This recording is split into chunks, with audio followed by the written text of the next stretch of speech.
Hello, everyone. Welcome. Yeah, give me something. Yeah. Oh, that's better. Okay. Welcome, everyone, to Missoula's 33rd annual MLK Junior Day Community Celebration. Thank you for braving the cold and waiting. I know we're starting a little bit late, but we're having some Wi-Fi issues, but it'll be great. It'll be awesome. So thank you for coming here to celebrate the life and legacy of Dr. Martin Luther King Jr. And thank you to Josh Farmer for the beautiful music to really welcome us, set the tone, yes. All right. If you don't know me, my name is Sierra Pinnell, and this is, I think, my 4th time emceeing this event. I used to work at EmpowerMT, whoop whoop, in a couple different positions, and I'm really honored that they asked me to come back. Not sure why, but here I am. So to set the tone and kind of our theme for this year's celebration is protecting freedoms, and we always have a guiding MLK Jr. quote, which I think the Youth Advisory Council picks? Yes, okay. So this year, they picked the quote, "Let us not seek to satisfy our thirst for freedom by drinking from the cup of bitterness and hatred." So hopefully you guys can let that sink in for our time together and see how that applies to your life and our community. Really quickly, there are, if you didn't get a program, I think there's some back there, and I think there's also a QR code that you can scan to have it be a digital version. And I think we're ready to go. Okay, so I'm going to invite John Lund up. He is going to give a land acknowledgement. John Lund is a pastor of UCC Missoula and a longstanding member of the MLK Planning Committee. So let's welcome up John.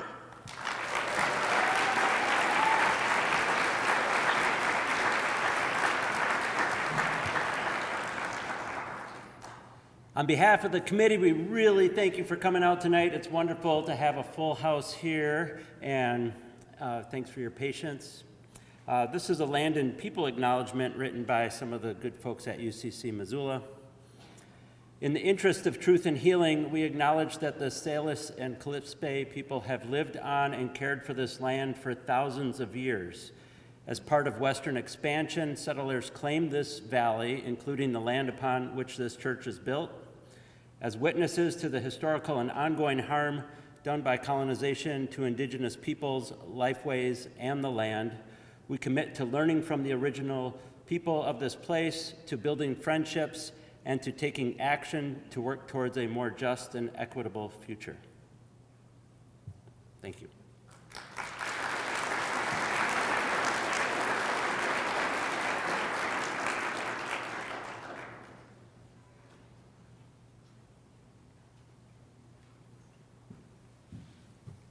Murray Pierce, are you here?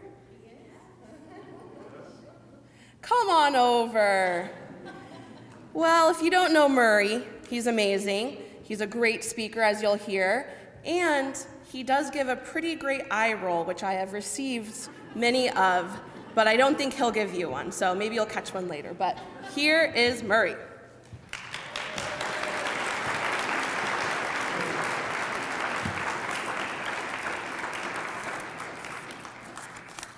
Thank you, everybody. Can everybody hear me? I was looking for my glasses. They were in my hand. It's telling you how old I'm getting, or not getting, but am. I want to introduce Martin Charlo. Martin's been a good friend for several years. Incredible human being. His dad's one of my good friends. His dad is completely amazing, too, and it's no surprise that he raised an amazing son as well, too. So. Just a little bit of background. You guys, excuse me, I'm cooking across the way, and I think I got African palava sauce on one of my deals here, so I apologize for that. Martin was born and raised on the Flathead Indian Reservation. He grew up in Arlee, where he was homeschooled until the 5th grade. He graduated from Arlee High School and went on to attend University of Washington, majoring in political science and served on the Associated Students, University of Washington Board of Directors. He worked 18 years with the Confederate Salish Kootenai Tribe at positions at the Preservation Office, Salish Kootenai Housing Authority, Kicking-Off Job Corps, Office of Administration Contracts and Grants, and several other places as well. Martin was elected as the Pablo District Council representative in 2019 and started his first term in 2020. He was reelected to the CSKT Tribal Council in December of 2023 and started his second term in January of 2024. Martin was reelected once again and started his third term in January of this year. Martin Charlo, ladies.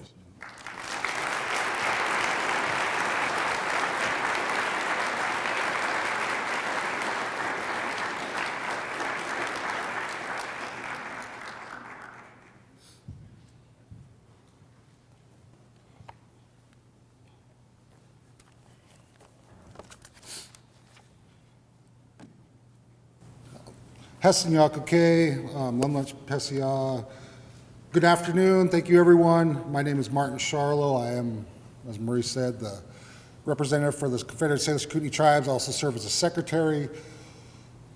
It's an honor to be here. I think this is 3 or 4 years in a row. I had to get elected to council to actually be able to be here because Murray wouldn't put me up on stage if I wasn't somewhat famous, I think. So appreciate that. I've known Murray literally since I was in the 5th grade, 4th grade, where he would, it was good to get to know him and grow up knowing the gentleman. And I guess as the land acknowledgement kind of stated, this is the home of our indigenous homeland. It's been here, our homeland, since time immemorial. Our reservations to the north of us, about 20 some miles, runs all the way halfway up Flathead Lake. And the importance of just the little bit of Salish I spoke here on our homeland is always important to me. It's important to our people, our elders, who say that this land has a life and has a soul and a spirit to it. And as we're in the winter months, our people we're in a time of reflection and looking forward to the next year and praying for those things in our ceremonies and the things that we do during this time of the year. And that's really important for us to understand that side of our people. And I really feel like some of the things that Dr. King spoke about in his life mirror the things that we talk about. We pray for everyone. We pray for the land. We pray for the animals. We pray for the things that gives us sustenance. We pray for the people that pray against us. The boarding school was a lot of religion and a lot of things that were literally they were praying against our teachings and our beliefs. And so that was something that we always were cognizant of in our lives, that we were here because of our ancestors' prayers. We were here because of what our ancestors had sacrificed and how they had persevered and were resilient. We've been through a lot. We continue to have issues within our reservations. We're very unique in our different areas, and thankfully, the Confederate Salish Kootenai Tribes have done well, but there are a lot of other people that struggle that are indigenous, and so those people need our help. There's a lot of movement towards eroding tribal sovereignty, eroding our treaties, looking at us as just an ordinary citizen, which we feel we are not. We feel like we are a nation within a nation. We are people that have had our land stolen from us.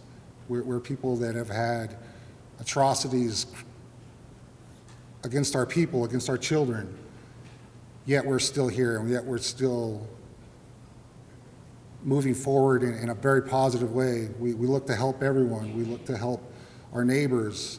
We've been doing that since first contact. There's stories of us helping Lewis and Clark's party when they were pitiful, coming through here and aiding them on their adventures. And so as a people, we continue that. And today is kind of a weird day where it's Martin Luther King's celebration, and then there was something in D.C. today that I feel like is the opposite of something like this. At least those people, some of those people, some of them, and we pray for them too. We pray against, the atrocities that they could continue to bring against us. And so, as Native people, if you can get out, to support us, right now the state Senate's going, and that's a real place where we can impact a lot of change.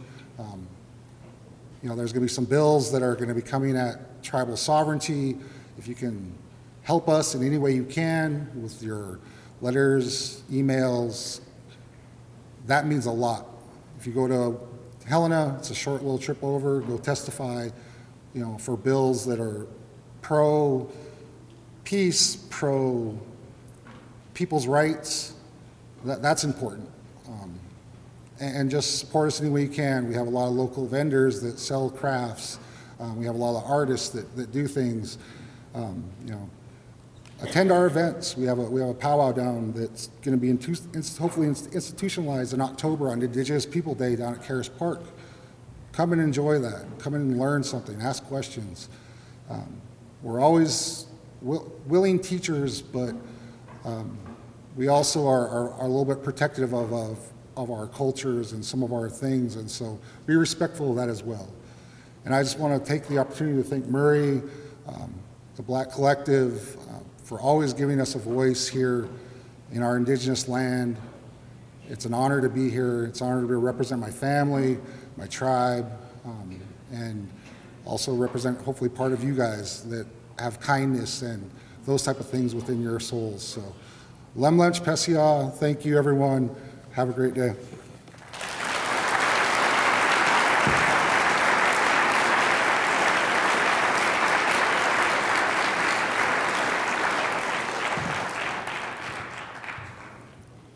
Good evening, everyone.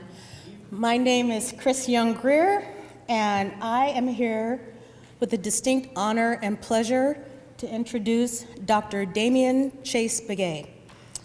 He is yes, for sure.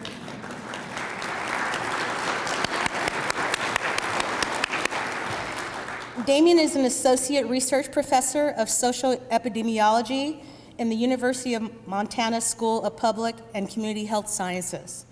His research focuses on incorporating traditional indigenous knowledge into contemporary healthcare service delivery systems.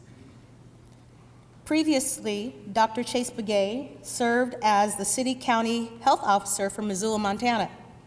Before transitioning to that role, he worked in the American Indian Indigenous health field for more than 2 decades. He is the former executive director of All Nations Health Center in Missoula and the National City Council of Urban Indian Health in Washington, D.C. Damien's husband is Navajo and the professor of journalism at the University of Montana. Go Grizz. Together, they also have a 14-year-old son. I first came into contact with Damien as a professor, and let me tell you that he is an incredible, incredible human being. It is my honor and my pleasure to introduce to you Dr. Damien Chase Begay.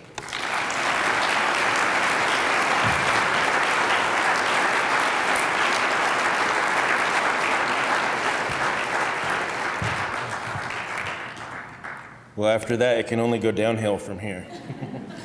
Toshkani toja, ni iuni tahawepesh, minathum pakoshos ehenoja.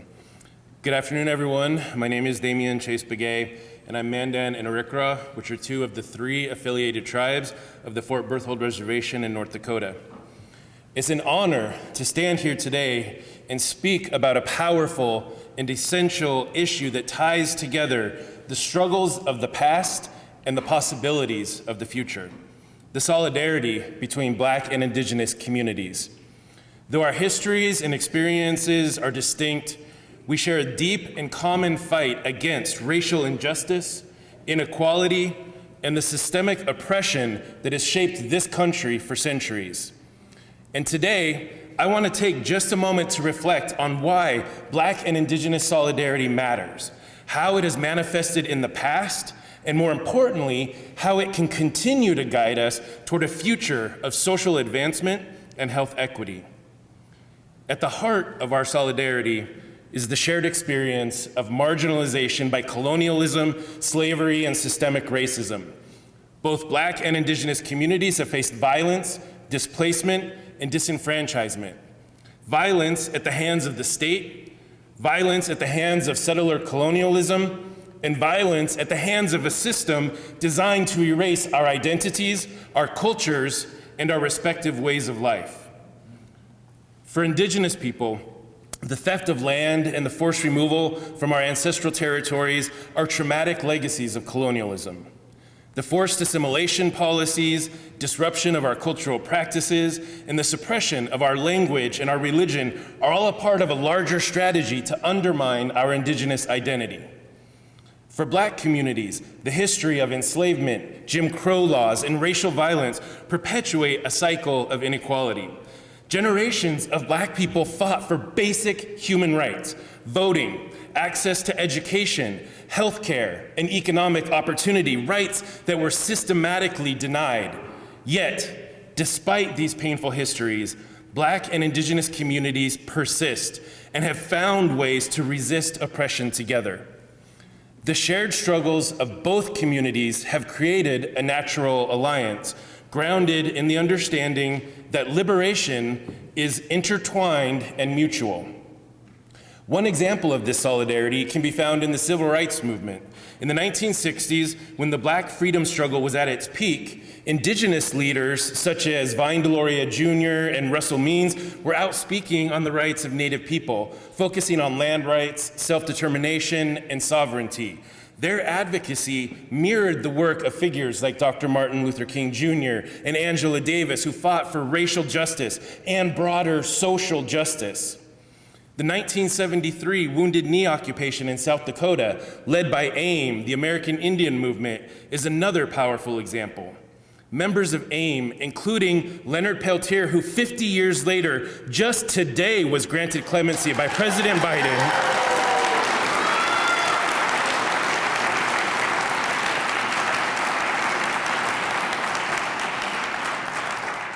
they stood up against the US government and its broken promises to Native people. And during that time, members of the Black Panther Party traveled to support the occupation, drawing direct connections between the struggles of Indigenous people and African Americans. These acts of solidarity are more than symbolic. They reflect a shared understanding that both communities are fighting against the same oppressive system. In more recent years, the Black Lives Matter, or BLM movement, has been another venue for collaboration. In 2016, as BLM grew in response to police violence against Black people, Indigenous activists rallied alongside our Black allies, demanding justice for victims like Sandra Bland and Tamir Rice. And at the same time, Black activists supported Indigenous-led movements such as the fight against the Dakota Access Pipeline, which threatened the land, water, and sovereignty of the Standing Rock Sioux tribe. In these moments, we see the intersection of two communities that, while often framed as facing distinct struggles, have always been united in our fight for dignity, land, and justice. And looking ahead, Black and Indigenous solidarity is critical for promoting social advancement in the United States. Both communities continue to face systemic barriers such as racial inequities in healthcare, educational inequalities, and environmental racism.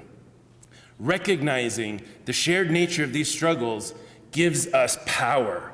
By coming together, Black and Indigenous communities can advocate for policies that address these challenges.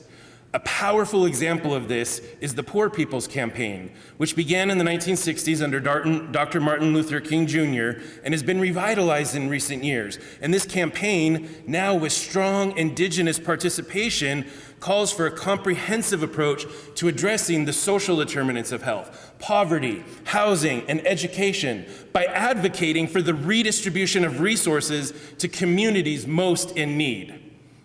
And now, I may be biased given my professional background, but I believe that one of the most urgent areas for collaboration is health equity. Both Black and Indigenous communities face considerable barriers to accessing quality health care. These barriers include lack of insurance, underfunded hospitals on reservations and in urban neighborhoods, and the psychological toll of systemic racism, which impacts both mental and physical well-being. Shared initiatives like the National Indian Health Board's collaboration with Black health organizations are already working to address the health disparities by promoting community-based healthcare solutions. By pooling resources and working together, these groups are not only addressing immediate health concerns, but also advocating for long-term systemic changes to healthcare delivery in marginalized communities. The solidarity between Black and Indigenous people is not just a moral imperative, it is a strategic one. By joining forces, we can advocate for policies that dismantle the structures of inequality affecting us both. The future of this solidarity can be found in collaboration on land justice and reparations, where both groups demand the return of stolen lands and compensation for harms done. It stands in unified movements for economic justice, addressing the historical and ongoing impacts of poverty, underemployment, and systemic racism. And it stands in our joint health advocacy, pushing for equitable access to health care and addressing the root causes of the disparities that both communities face. Together, we can work toward a future where Black and Indigenous people no longer have to fight for basic human rights, but instead thrive in a world where justice, equity, and solidarity are the foundations of our society. And I look forward to welcoming that world. Mashita Henesh, Mashita Henesh, Mashita Henesh, Mashita Henesh. Oh, and thank you.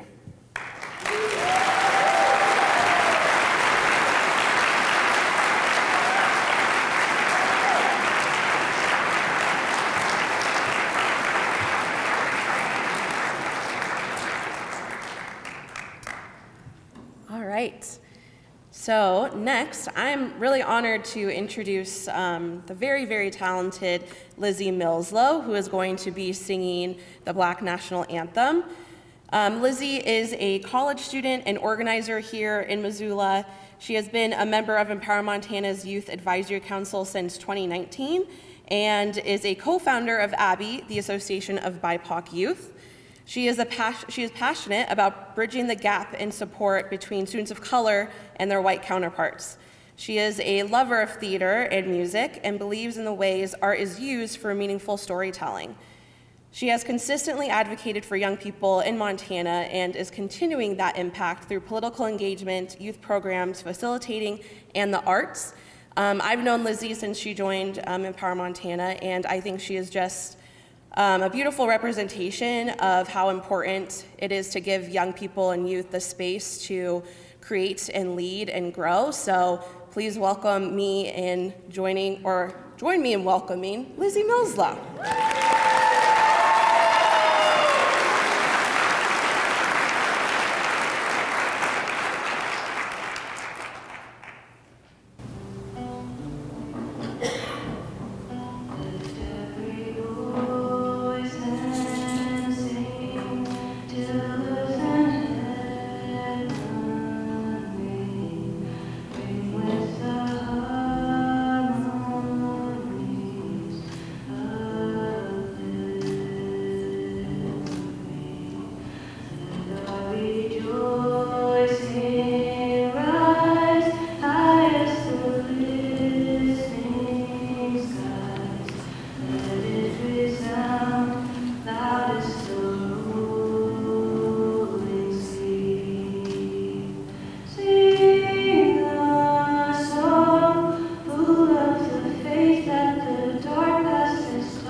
Lizzie, that was amazing. Yeah, go ahead.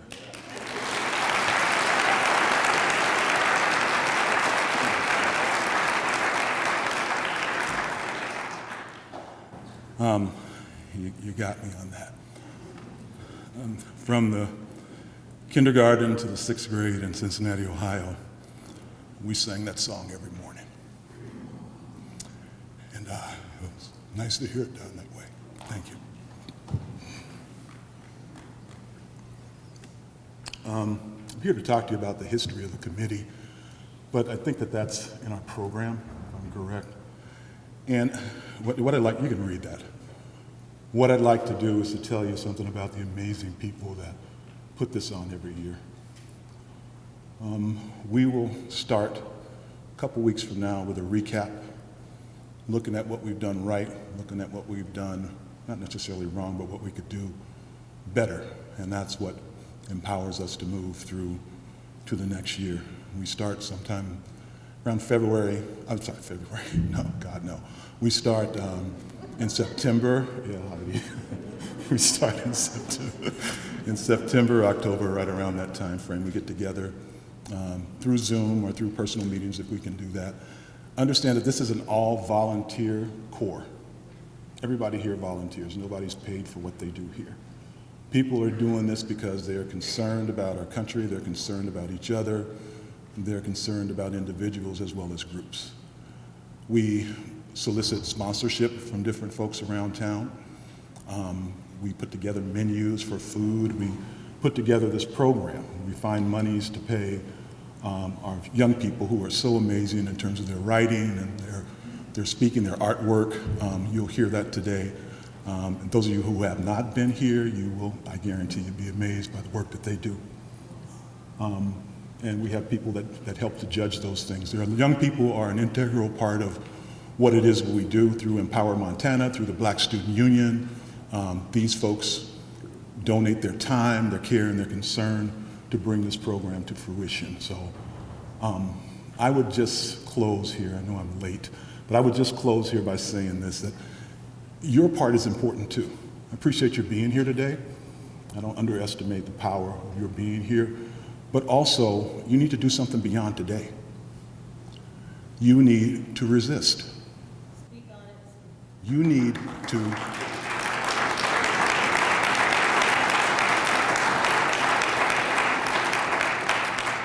to stand up and be counted beyond today. You need to make it known to your friends, your neighbors, your relatives, where it is that you stand on these issues. You need not remain silent, as Dr. King said, all for evil to flourish is for good people to do nothing. So it's up to you as well, too. That's a challenge to you. It's also up to you to educate yourselves here. That's critically important as well, because without that, you are susceptible to somebody that wants to think for you. And believe me, there are people out there, you don't have to look far, to see those folks who would love to think for you. So I challenge you to continue to resist. Thank you.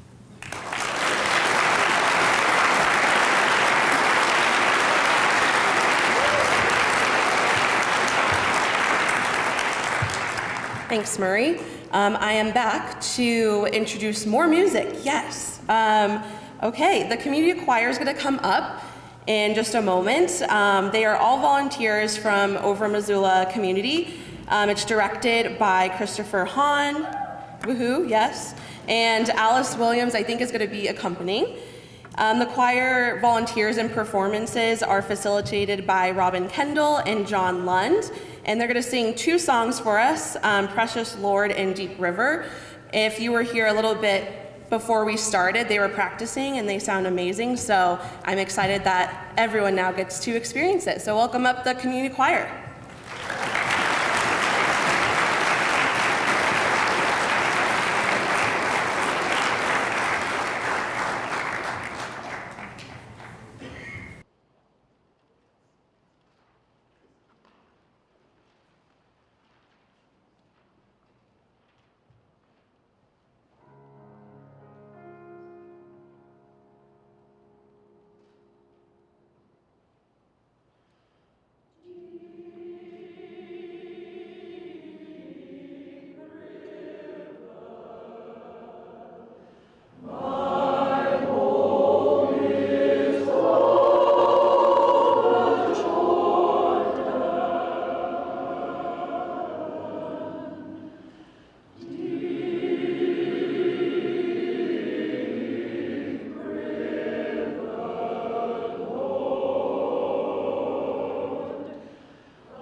While they're leaving, can we just give one more round of applause to the choir?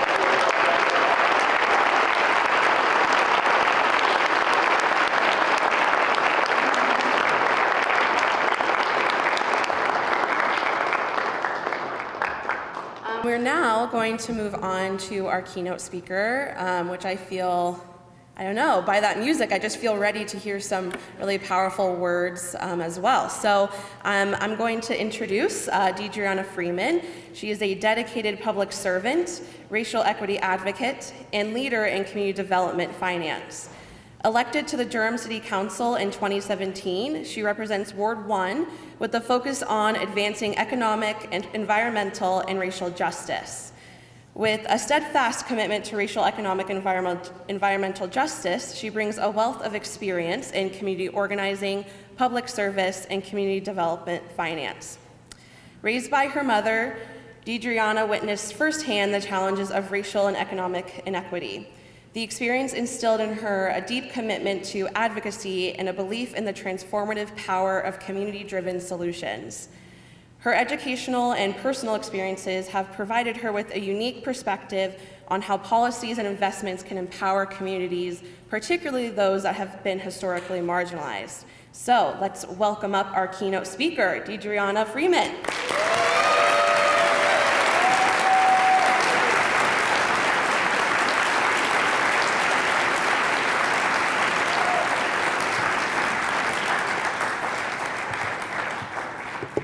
Thank you, thank you. I am very modest, and so I'm blushing up here just a little bit. I will say that it is my complete honor to be here. I want to say that, oh my goodness, first from Martin and David, and then the spirituals and land acknowledgement. I don't know if you can feel that feeling right now, but I want you to breathe it in for this next 4 years. I want you to suck all of that air in through your nose and out. Oh boy. I will say that the quote that we're here talking about today of Dr. Martin Luther King holds a completely different feeling. And I'll get to that. But I do want to just say it's my honor to be here today. And I want to thank, first and foremost, Empower Montana and their partners.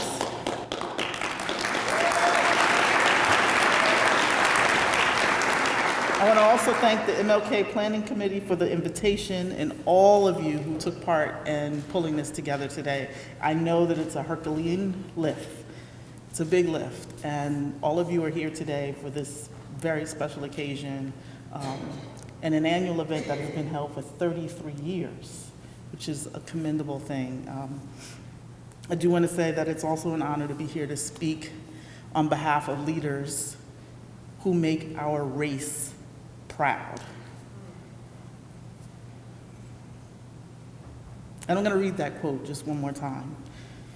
Let us not seek to satisfy our thirst for freedom from the cup of bitterness and hatred. I once spent time exploring with historians the past in a presentation for my faith community, and it was called The Past Reckoning, Exploring the Racial History of the Monrovian and the Episcopal Church. And if you know the Monrovians and the Episcopalians, they don't look like me. I learned so much about my faith community and the way that this country even operates. There are so many systems in place that reinforce the ills of this country. There are so many stories in the United States past littered with racism and sexism, classism, and other ingredients that shape, or I'll say that strip each of us, each and every one of us, of our collective humanity. And so when I say to you today that I'm so honored to be here speaking on behalf of our race, it is that I understand that there is one race.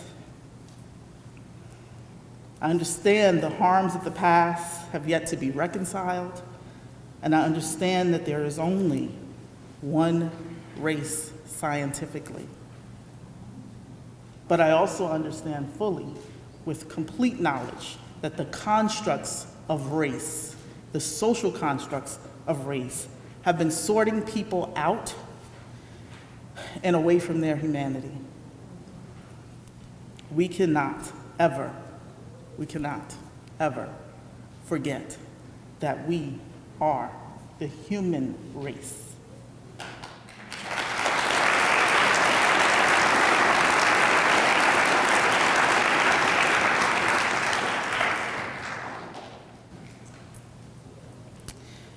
I do want to just make sure I take a moment to thank my hosts, Rajin, and Chloe, and Quentin.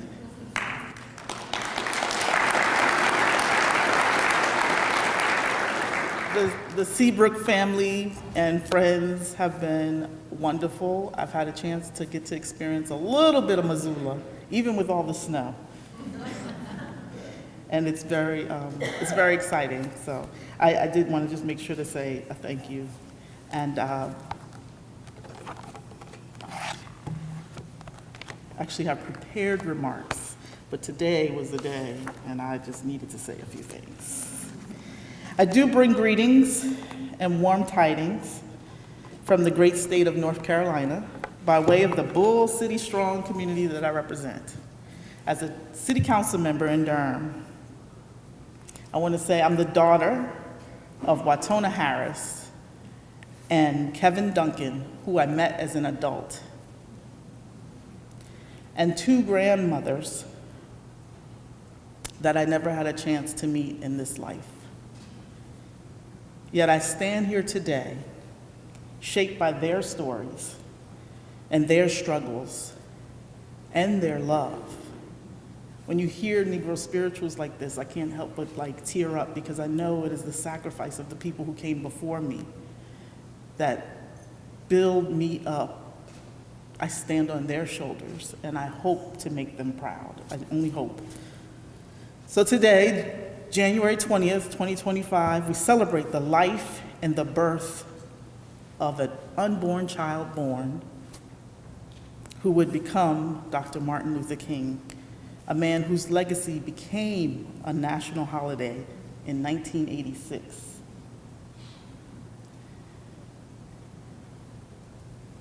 He is still the only, I want to say with certainty, I'm looking at some of my historians in the room, the only person of color that we celebrate nationally in 2025. And we know for certain there were many, many people we should be celebrating.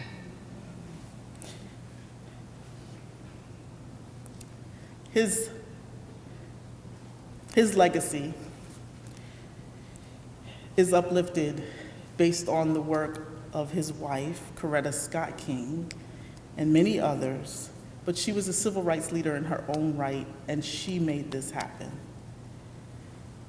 And this day, even though it falls on the third Monday of January, is in and of itself a conundrum because of the 47th president. And so I must say that in the swearing in of our 47th president, we must hold hope that our country's leaders, all of our country's leaders, choose not to drink from that cup of bitterness.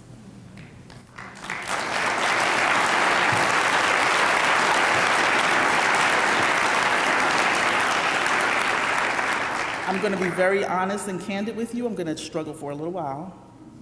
I'm going to be a little bitter for a while. Just bear with me, but I'm going to try my best to get back to the love.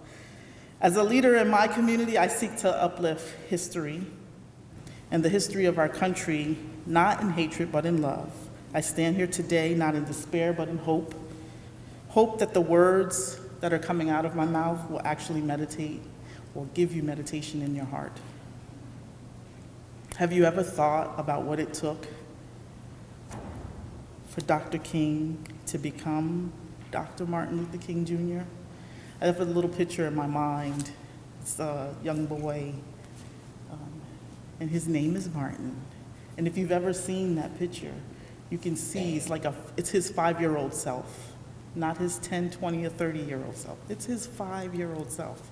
He didn't know then who he would be. And so I want to start from that space and saying that his journey was paved by countless others, just as mine was. And before him, people like Sojourner Truth and Harriet Tubman made those sacrifices. Sojourner Truth, born in slavery, fought to abolish slavery and to develop rights for women. She became the first Black woman to sue a white man and win. Harriet Tubman, the Black Moses, led more than 70 enslaved people to freedom and orchestrated the Combahee ferry raid that freed over 700 enslaved people. Both of their stories are intertwined. Truth's advocacy and Tubman's heroism both eliminate paths to justice. And thinking about that time and them being women and then being Black women sits so heavy on my chest. And then there are sheroes in my own family. I think about my great-grandmother, Carrie Elizabeth Smith Harris, who died 30 years ago. She would be 107.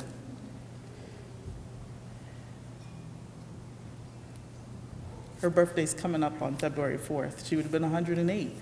And I just think what 108 years ago looked like and the life she had to live. It's not because of our bloodline, but because of the love I have for the life she lived. She lived it, and she loved us. We all have these figures in our life, teachers, parents, grandparents, whose lives leave a lasting impression or an impact. They weren't perfect. None of us are. To be clear, I'm far from it. But their lives connect us to our collective humanity and remind us to fight for freedom, to struggle, and to understand our role must be rooted in love, not bitterness. They leave a lasting impression on who we are as people. I call this the Dr. Martin Luther King effect. Think about your own life and whose life you will have impact on. The truth is, we don't know. We don't know whose life we're going to touch, but we must live knowing that our actions matter. Dr. King said, again, let us not seek to satisfy our thirst for freedom by drinking from the cup of bitterness and hatred. He didn't know when he was 5. He didn't know when he was 10. He didn't know when he was 30. He didn't know. But the impact that he's had on my life and each and every one of you in this room is something he would not have ever known. But his actions are what you remember.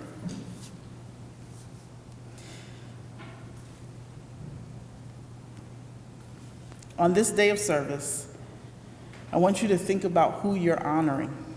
It's not just Dr. King, but those closest to you who make the lasting impacts, who make the sacrifices. Honor them with your work, your service, and your life. Thank them for guiding you. Thank them for what they provided for you, the positive and the negative. There's a symbolism, and then again in my mind, I'm a visual person. I wish I would have brought all the pictures. I can see Dr. King standing in front of the Lincoln Memorial, and I want to say that it's not because of the 16th president he stood there, or the only reason he stood there. It was also to uplift those stories around Sojourner Truth and Harriet Tubman These are folks who work to make our country a more perfect union. We all live in the light of those who come before us. Every person here has that power to lead, to create their own Underground Railroad, their own fight for freedom, their own struggles in justice, or struggles for justice. I began my journey in public office as a child in Kingsbridge. My 5-year-old self in the Bronx would have never thought she'd be here today in Missoula, Montana, speaking to you all about Dr. King. But I want to say that it is what I learned and earned and grew into in the Bronx, in a beloved community, practicing Bantu, knowing that I am because we are. But not everyone has a seat at the table. It is the stories of my life that have led or helped me to lead. And so what you see before you is not based on any idealistic plan, or it is all stumbles and turns and twists that are my own. And I share that to say, we must know all of the stories, our stories, history, her story, so that when the storms come, and they will, we know what to do, we know what to act, and we know how to act, and we know how to show up. History means nothing without making it present. And I want to thank David. I think it was David that did that today. And I want to make sure that it's alive for the future. So I leave you with these 3 requests, just 3, maybe more, but I ask you all to lead with the courage to be the change you want to see, as Gandhi has said.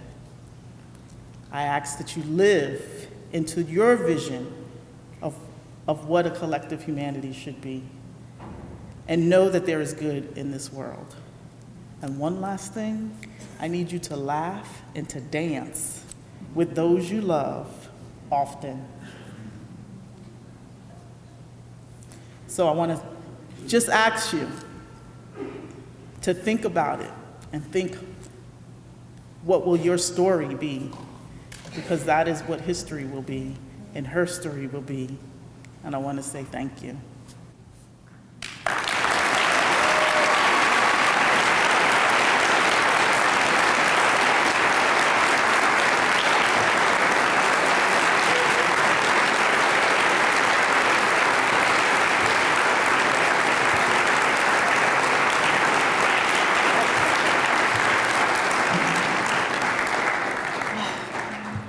Amazing. So we're actually going to get to, I don't know if I mean love everyone here, but we're going to do a little task in a moment where you are invited to converse with the people next to you and bring that laughter and joy, and I don't know, maybe you can dance through it too. We'll see. So, for 33 years, Missoula has come together to honor Dr. Martin Luther King Jr.'s legacy through an inspiring community celebration that touches hearts and changes lives. Through powerful speakers, moving musical performances, and remarkable artistic expression from our youngest community members, this annual gathering reminds us that the dream of equity, justice, and human rights lives on in our corner of Montana. While this celebration thrives thanks to dedicated volunteers and generous sponsors, we do need your help to continue bringing transformative programming to our community and supporting local racial justice organizations. Your contribution, regardless of size, helps us host inspiring speakers and extend impact throughout the year. There is going to be a QR code, perfect. You can scan the QR code up there in your program, or you can visit our merchandise table out back during the community social, or contribute as we pass the hat. I actually think they're not hats, but you get the idea. Your presence here today already speaks volumes about your commitment to Dr. King's principles, and if you can give financially, know that your donation helps ensure that this meaningful celebration continues to inspire connection, reflection, and action for future generations. So thank you for being a part of this enduring community tradition and considering a gift to keep Dr. King's dream alive in Missoula. So while we pass the hat, we're going to have Andre Floyd and Josh Farmer take us on a musical journey here. And while we do that, this is a great opportunity to turn to the people next to you, if you don't know them, if you do know them, and just introduce yourself, and also maybe if you feel so inspired, maybe share a hope that you have for our community. So, who would we write the check out to? MLK, Missoula MLK. Missoula, if you're writing a check, please make it out to Missoula MLK. Okay, take it away.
Fantastic. Before we move on, can we just give one more round of applause for our amazing speakers today and these incredible musicians?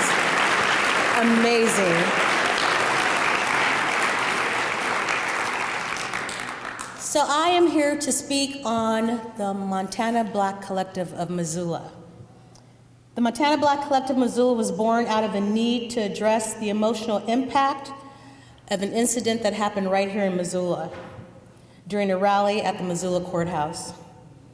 This incident, which involved the police and an African-American youth, left many participants feeling fearful, unsupported, and unheard. Long-lasting members of the African diaspora in the community recognized the need for an organization that could empower people of African ancestry and foster ways to support.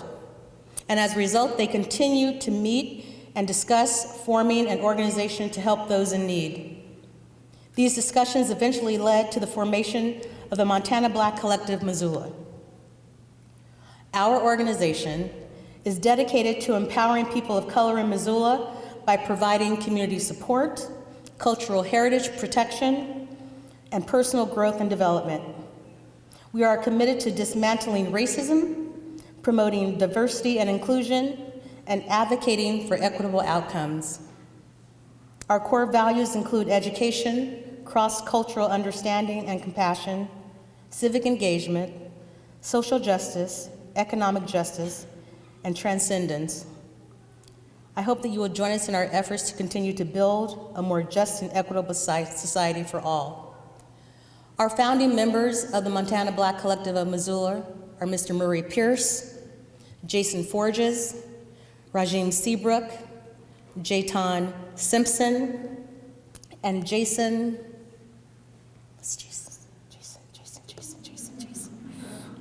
Ooh, see, I had it together. Jason. And myself. Please make sure that you visit our website, that you come out, you support the events that we sponsor, we spearhead, and that we are involved in. And we want to hear your voice. If you would like to be a part of the amazing work that this organization continues to do within Missoula, and if you want to be part of that legacy, seek us out. There's members here all tonight. Thank you so much. Thank you for your attendance. Thank you for showing up and showing out. We appreciate you being here.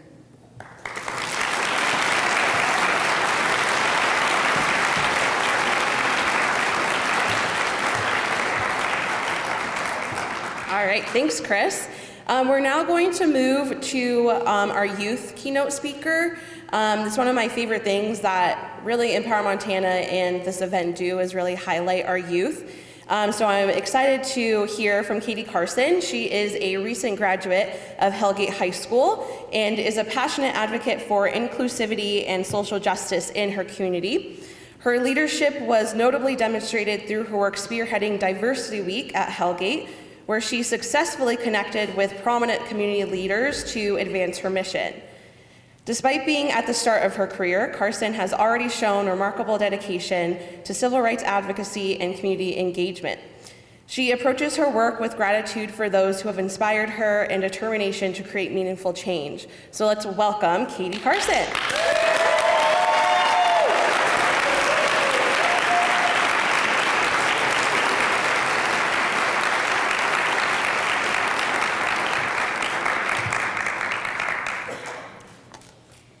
Good evening, everyone. Firstly, I want to get my thank yous out of the way. I want to thank Empower Montana for inviting me back again this year, Khadijah Davis for meeting with me every Sunday to make it happen, and Jess Moniz Hernandez for being my mock English teacher.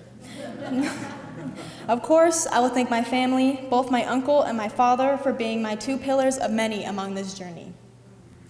Now, what I will tell you, I am terrified as I stand here on this stage.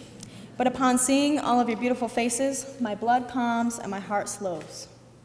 Thank you to those who are in the crowd and who are watching live for being here today. If a bird lands on a branch, does the bird trust the branch or does it trust its wings?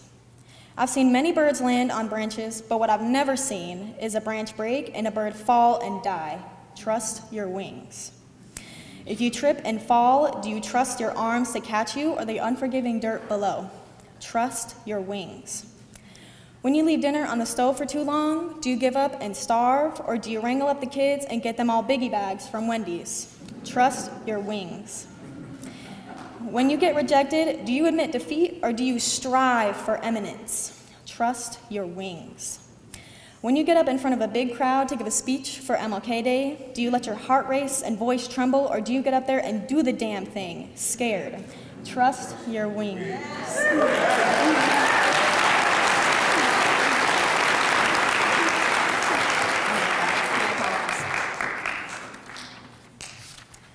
Sorry, I thought I had it all together. Okay. Thank you. Okay. I was raised in places where no one looked like me. Most days, the only black girl I saw was in the mirror. By living in a different culture than my own, one I had never even known, I was isolated from the influence of my own blackness. I didn't know about the magnificence of 90s hip hop or red beans and rice. I didn't know how to take care of my own hair, putting it in a rat's nest of a ponytail. I got big glasses to hide my nose, covered my ears with hats, and straightened my hair whenever I got the chance. I didn't know of the harmonies of Erykah Badu or the killer rhymes of Salt and Peppa. Though I didn't fully understand why I was different, I knew at my very core that I was from the other little girls and boys. But why? Could it be that they asked me where I came from when my honest answer was Idaho Falls, Idaho? No, I had to be from Africa. Could it be that they constantly asked if I curled my hair, every individual hair on my head? Could it be that on Fried Chicken Fridays, they always asked where my Kool-Aid and watermelon was? Could it be that my nickname in elementary school was Oreo? Could it be that my name doesn't match my face? My name is a white name. Sharkeisha seems to fit me better. Kids understand racism before they understand other concepts. I knew I was black before I knew I was a kid. I didn't know what racism was, but I knew that my face and my body and my skin color was the reason for the attacks. I was always told that the kids didn't know better, that we live in Missoula, Montana, or Idaho Falls, Idaho, where the ground has only been grazed by those who are ignorant towards others who do not look like them, like I was. To this day, I still do not understand why I am different, and the outright struggle of looking into the mirror and not seeing a blue-eyed, fair-skinned blonde, and instead, a monkey. Instead, a mulatto child. Instead, a Negro. My wings were clipped. I have never felt more alone than I was in school. Teachers always turned away while kids sneered their snaggletooth smiles at me. I was an outcast. The school felt dark and muddy, foggy and slow. I would lose myself in the murkiness. School was built on silencing people like me. In the home stretch of the dreadful week before summer break, in our underfunded, drafty Windows art class, I was putting on the finishing touches of a horrible rendition of a turtle. My new friend, who just transferred to the elementary school that year, turns to me and asks, "Why do all black people look the same?" I was incredibly shocked and more dumbfounded because she had never said anything of the sort before. I just stared at her for a long while, anger building as I bore into her face. What I wanted to tell her was, "You really don't know anything about black people at all, do you?" What I did was stay silent because that's what the school system beat into me. I cried onto my paper with my head down, muddling the mediums and swirling the colors together. It was like a storm that day. I was so incredibly angry and I bottled it all up inside instead of telling her how I felt. I didn't trust my wings. The branch broke and I fell. But how you lose is just as important as how you win. The one thing I have to devote to all the negativity I endured is my newfound strength. Not only has a harsh flame of hatred hardened my skin, but it has expanded my mind to the opportunity of how to channel my anger into greatness, into a direction that is useful, into directions that emulate forwardness and fluidity between us who have been driven so far apart. Be frustrated, be angry, but use it in a positive way. Bake it into a chocolate custard pie and give it to someone who deserves it more than you know. If you haven't seen The Color Purple, you need to. If you believe in something to fight for, never give up. No matter what, keep fighting. Keep fighting until your throat is raw and lungs are dry. Keep fighting even when no one is listening. Say something, intervene, interrupt. There's power in that.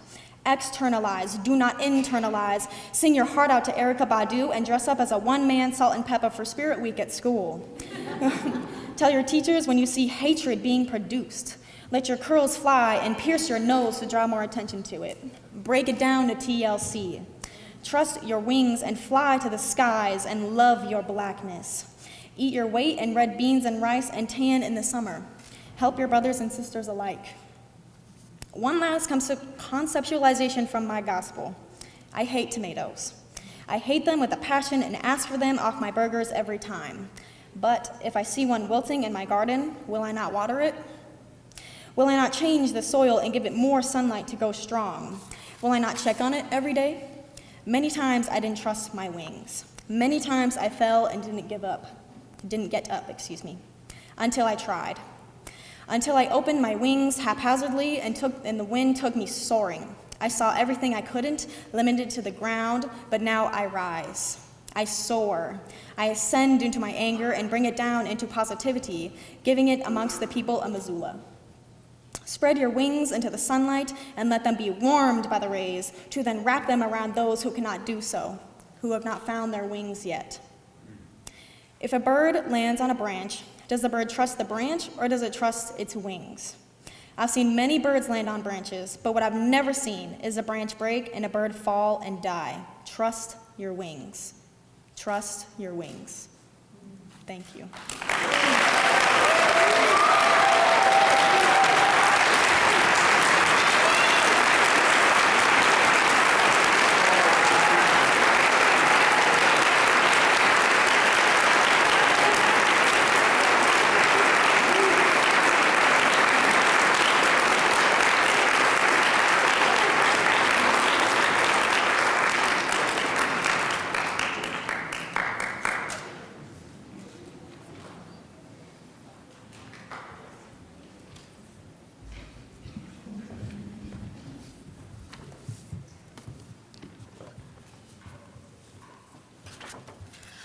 Let's give it up for Katie one more time. That was amazing.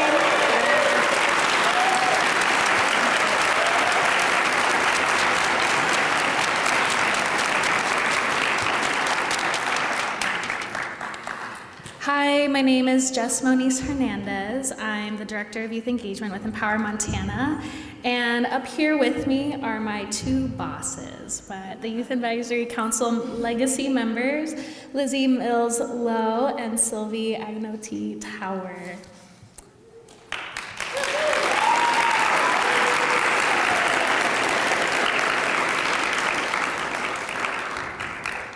Before we jump into the Martin Luther King Jr. Youth Art and Essay Contest, Lizzie and Sylvie are going to share a little bit more about Empower Montana youth programs. Hi, I'm Lizzie Millslow. I'm a freshman at UM, a member of the Empower Montana Youth Advisory Council, and a co-facilitator of the Association of Black, Indigenous, and Youth of Color, also known as ABBY.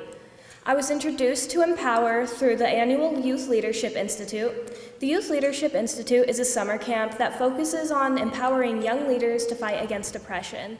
It's such a uniquely welcoming environment for so many young people who otherwise don't have a place like this. After going to camp, I got the opportunity to join the Youth Advisory Council, and we call it YAC. YAC is an opportunity for young people to make their voices heard in many ways, including helping with this event. YAC members have opportunities to lead workshops and table events, as well as co-facilitate after-school programs, and I'll toss it over to my fellow YAC member, Sylvie.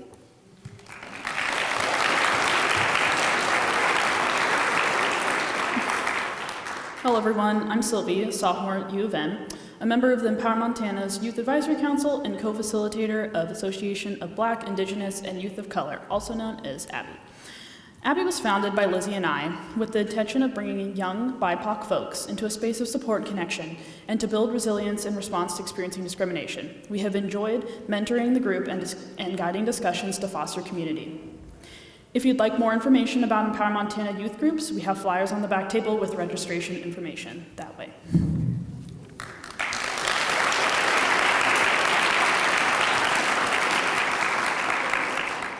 Now moving on to the Youth Art and Essay Contest, the Empower Montana Youth Programs team has the great honor of presenting today's awards. The MLK Day Planning Committee would like to honor Lynn Schwenke for her years of service to Missoula's Martin Luther King Jr. Youth Art and Essay Contest. Through her years of service to the Missoulian, Lynn was integral to the success of the Youth Art and Essay Contest from 1992 up until her retirement. We honor her dedication to the education and artistry of youth. This year's event was sponsored by the Missoulian, Montana Black Collective, Clyde Coffee, Blackfoot Communications, Good Food Store, Run Wild Missoula, YWCA, Ace Hardware, Albertsons, UCC Missoula, Missoula Public Library, Empower Montana, MCAT, and First Presbyterian Church. Gotta catch my breath. And this is for youth to showcase their creativity and thoughts in response to the following quote from Dr. King. "Let us not seek to satisfy our thirst for freedom by drinking from the cup of bitterness and hatred."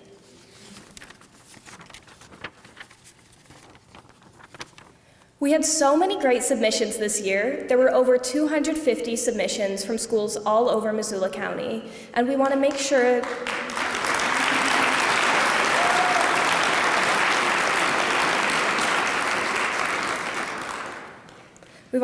to thank all those who submitted pieces, as well as Empower Montana's Youth Advisory Council for taking the time to be our judges. The artwork and essays of the contest winners are published in today's copy of the Missoulian Online and will be featured at a First Friday exhibit at Spectrum at the Missoula Public Library. This is an open space and free space we are cultivating for each other. The artwork and stories we're about to see and hear will depict various lived experiences, and we ask that we show respect for these students' pieces. We hope you enjoy the video featuring this year's winners.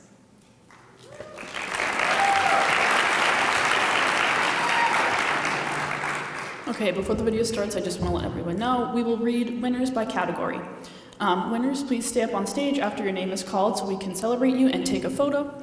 You'll find Mars right here to go up to. Then you'll be directed to return to your seat. First place essay winners will read their submission live.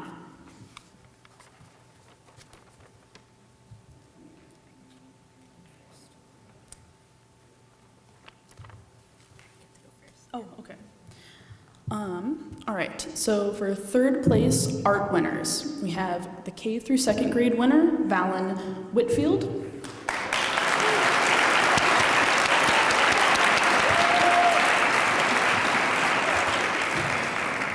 And for the third through fifth grade winner, we have Mary Lou Dorch. Can I give it Mars? For sixth through eighth grade, we have Cora Cahall. And for 9th through 12th, we have Izzy Slaughter.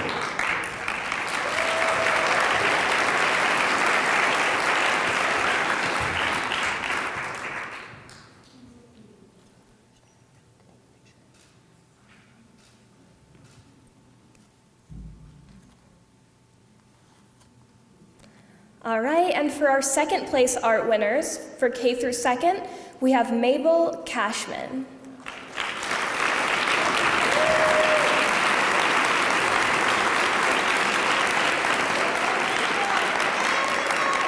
For third through fifth, we have Harper Hedges.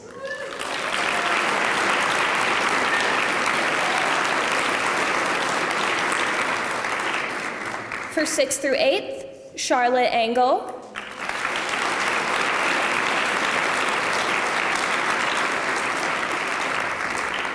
And for 9th through 12th, Ella Harries.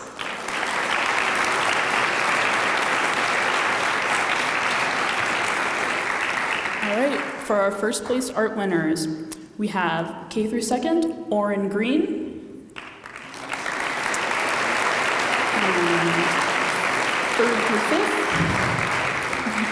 Third through fifth, we have Esme McMeekin.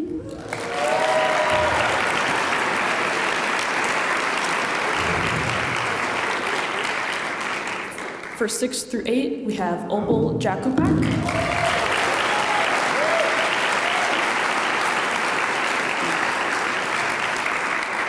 For 9th through 12th, we have Cy Thompson.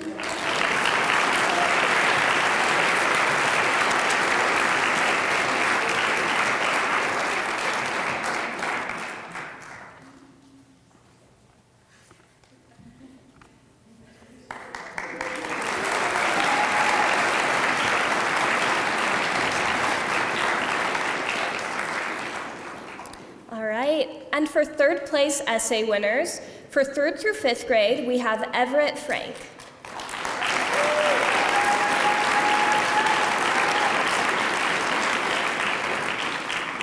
For 6th through 8th, Malin Spoon.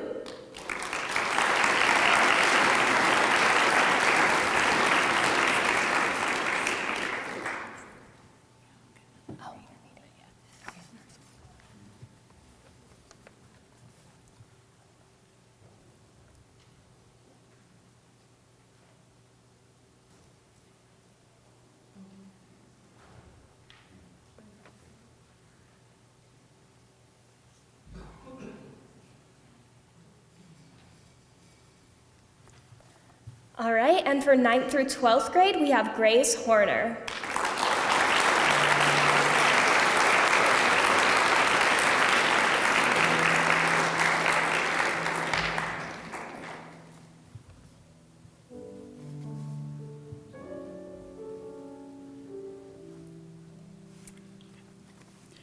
Okay, for second place essay winners, for 3rd through 5th, we have Eli Gertjens.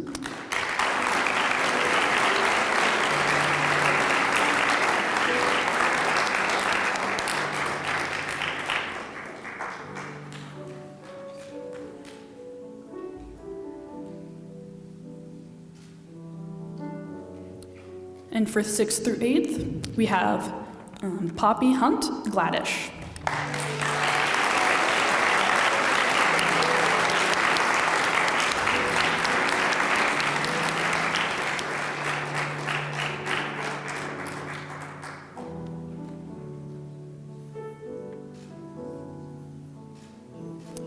And for 9th through 12th, we have Spencer Laird.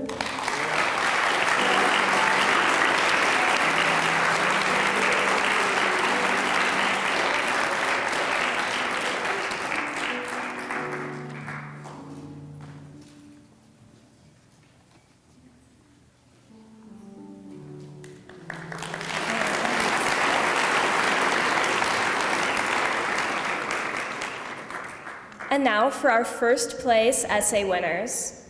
For 3rd through 5th grade, Xavier Boomer.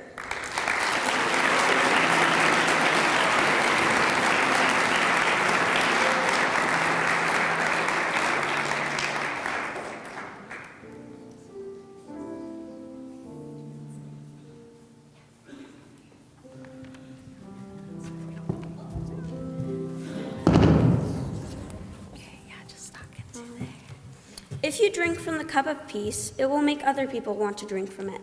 And when other people drink from it, they start to love. Love is the most powerful thing in the universe. Love is more powerful than hatred and bitterness. And when people love, they form a healthy community. And a healthy community is what this world needs.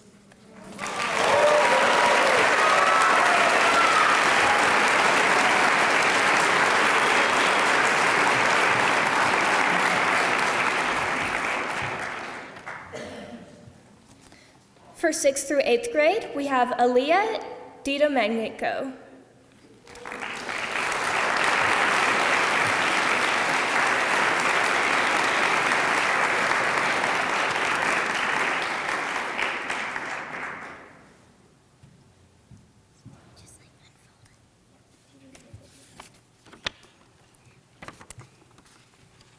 March, one foot in front of the other.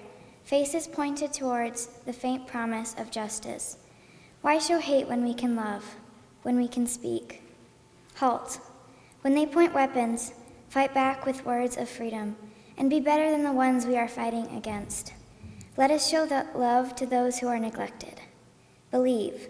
All it took was one man, yet he blew away in a forced wind, his footsteps echoing as he walked from a world he had changed. And though hatred and bitterness are a forever pouring storm from the depths of humankind, hatred can be transformed to peace with only a little hope and a little love. For we all have a voice, and it is your choice how you use it. Freedom is a forked path. Let us take the one of love, not pain. Because love is the rose that can grow from concrete, a deafening, somewhat ethereal possibility for the people of this world.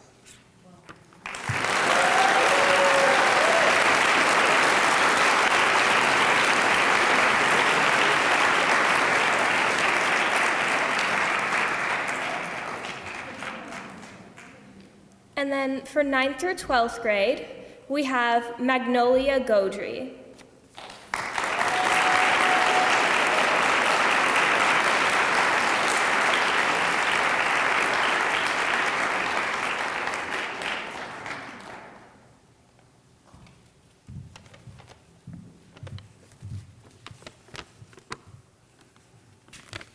I stand in a classroom, my hand over my heart, facing an American flag, for liberty and justice for all. Sound familiar? I am reciting the Pledge of Allegiance. We use this pledge to quench our thirst for freedom. We normalize it representing our upheld national values. We satisfy ourselves by reaffirming that we do, in fact, have liberty and justice for all in America. We pledge this, even while our country experiences hate. Hate that causes separation in society due to gender and race. Hate that affects liberty. Hate that ends lives. Hate that leads to unjust actions. Hate that causes chaos throughout our entire country. By implementing this pledge into our day-to-day lives, we fill our mouths with bitter lies. In elementary schools, we give children cups full of deception to drink from, and that is what they absorb. The lies become truth. As a society, we have taken steps towards liberty, justice, and freedom. We have role models like Martin Luther King Jr. to show us change is possible. Progression does happen over time. However, until we can truly banish the hate, we can't teach the children in our community that we have liberty and justice for all. We need to normalize change. It's okay to dump the bitterness out of the cup for something sweet.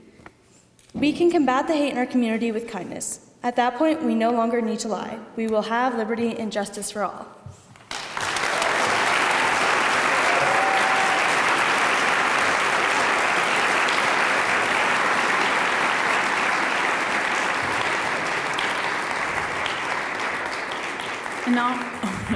And now I'm going to list off our art honorable mentions. For K through 2nd, we have Julia Cooper. 3rd through 5th, Vicenta Buzola. 6th through 8th, Veda Hoffman. And 9th through 12th, Ella Barkley. Excuse me.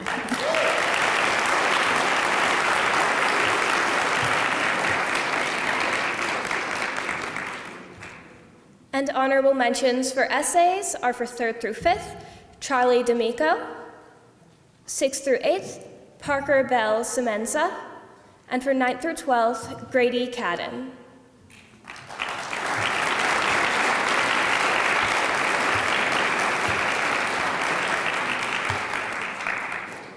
Congratulations to all the winners, and thank you to all who are participating and engaged. Remember to mark your calendars. We're hosting our first, I think, and I don't know if it'll be annual, but first Friday event in collaboration with Missoula Public Library and Spectrum. That'll be on February 7th, so pieces are up on display from now up until the end of February. We look forward to continuing this engagement with you. Thank you.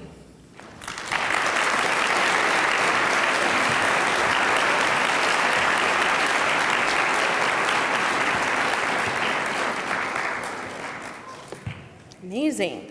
I kind of want to do a collective deep breath just to really get us centered of consuming all of that amazingness. So I'm going to take a deep breath. You don't have to, but I'm going to.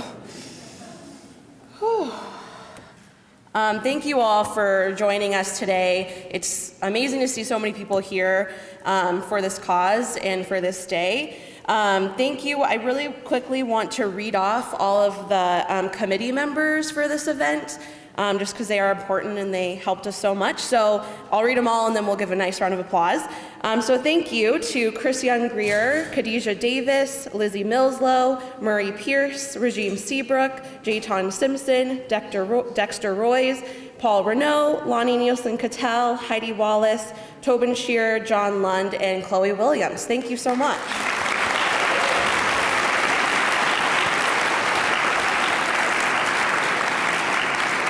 Awesome. So that concludes our formal event. However, if you want to keep this connection and community going, right next door we are having a community social with amazing food that was spearheaded by Murray Pierce, who you saw with some help from Abe and Dominic. So if you feel so inclined, please feel free to head over that way to have some great food and to continue to connect with each other.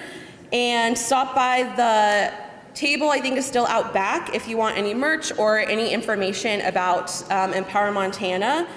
And to close us out, we're gonna have some music by Andre and Josh again. So thank you all for coming. It was so good to connect to all of you, and I can't wait to see you all here with your friends next year.